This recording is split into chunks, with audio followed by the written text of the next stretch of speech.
Democrats in an uproar across the country and on Capitol Hill, opposing Elon Musk's efforts to scale back government spending. Joining us now, Fox News contributor Richard Fowler and Sentinel Action Fund president and former OMB associate director Jessica Anderson. So Democrats, Richard, seem to be all but losing their minds over USAID, Doge, and Elon Musk. Listen to some of what they were saying.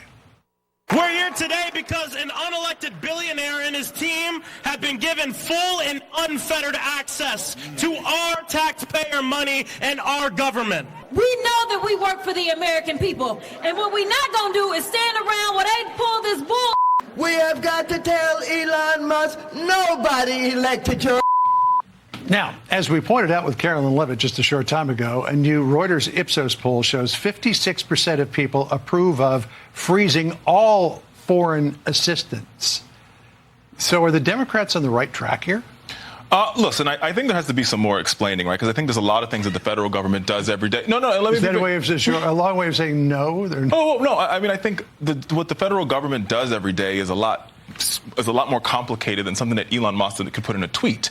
Case in point, the story you just referenced was a story of what's happening in Florida via the Bahamas. Mm-hmm. The reporter mentioned how much money China is investing in the Bahamas. Mm-hmm. Here's the question that we should be asking ourselves. How much money is the United States investing in the Bahamas? And what you will find if you look at any balance sheet is China's investment in the Caribbean, in the Bahamas, in Central America pales in comparison to our investment. Who was doing that investment? The USAID. So now what is the replacement? But I guess I could ask another question. That would be, how much money is China investing in Guatemala for transgender surgeries? I would assume zero. Zero, I would assume. That's right. So, but it's not even China's biggest embassy in this moment is in the Bahamas, right? And that's part of their foreign policy, part of their foreign aid, part of their foreign is a huge thing, which is why Trump is acting with such urgency. If the goal of the Trump administration is to take on China, we should be also looking to where China is making strategic foreign investments. They're making them on the continent of Africa. They're making them on the Caribbean. They're making them in South America. And America's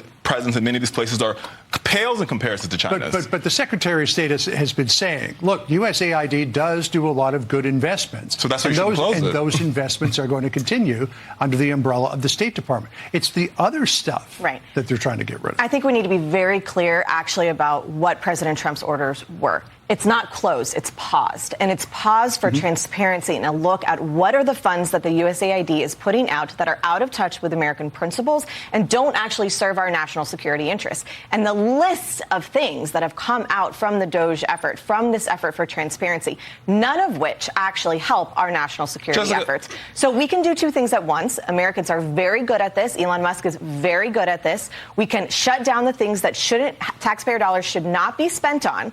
And that is clear.